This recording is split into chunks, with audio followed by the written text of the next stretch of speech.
எல்லாருக்கும் வணக்கம். நம்ம தோட்டத்தில் போட்ட இந்த வெங்காயம் எல்லாம் விளைஞ்சிருச்சு.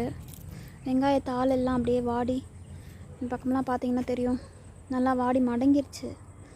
ஸோ எல்லாத்தையும் எடுத்துடலான்னு பார்க்குறேன்.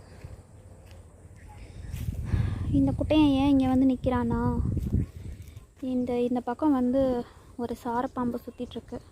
அப்பப்போ எங்கள் வாசல் பக்கம் வேறு வருது. அங்கே ஒரு பெரிய தவளை இருந்துச்சு, அதுக்காண்டி வருது போல். போன வாரம் ஃபுல்லாக ஒரு நல்ல பாம்பு வந்துச்சு. இவனுங்க தான் பார்த்துட்டே இருந்தானுங்க. இப்போயும் அதுக்காக தான் இவன் வெயிட் பண்ணிகிட்ருக்கான். எங்கே போனாலும் கூடயே வருது, பாதுகாக்கிறாராமா. இது ஒரு தூர்லேருந்து பறித்த வெங்காயம். நான் தோண்டும்போது தனித்தனியாக வந்துருச்சு, பார்த்திங்கன்னா தெரியும். இந்த இடத்துலேருந்து மட்டும் பறித்தது. ஆக்சுவலாக ஒரு வெங்காயம் நட்டு வச்சு அதுலேருந்து இவ்வளோ வெங்காயம் வந்திருக்கு.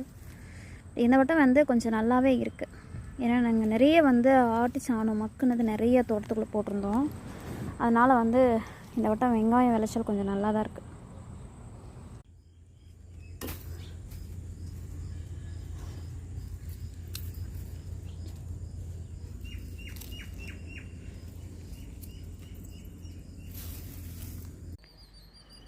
வெங்காயத்தை ஒரு பகுதி மட்டும் விட்டுட்டு, ஒரே ஒரு பாத்தி மட்டும் விட்டுட்டு மற்றதெல்லாம் எடுத்துட்டேன்.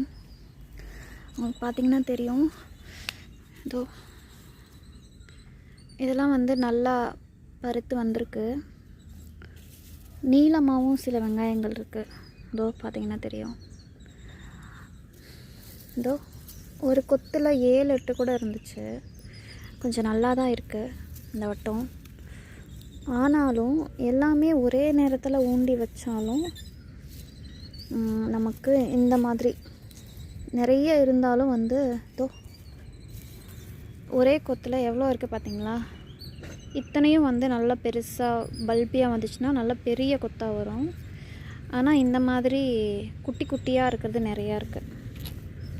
எல்லாம் ஒரே நேரத்தில் ஊண்டி வச்சாலும் இந்த மாதிரி வளர்ச்சி இல்லாமல் இருக்கிறதும் நிறையா இருக்குது. இதை நான் ஏன் பிடுங்கினேன் அப்படின்னா, இருக்கிறதும் அழுகுது, அழுகி போகுது. இதை பார்த்தீங்கன்னா தெரியும். இதில் பாருங்கள் எத்தனை இருக்குது பாருங்கள். ஒரு கொத்து தான், அதில் எத்தனை வெங்காயம் இருக்குது பாருங்கள். இது நான் விதை வாங்கி போடலை, சந்தையில் நல்லா இருக்க வெங்காயமாக சின்ன வெங்காயமாக வாங்கி அப்படியே ஊண்டி விட்டேன். ஓகே, ஓரளவுக்கு. தேங்க்யூ.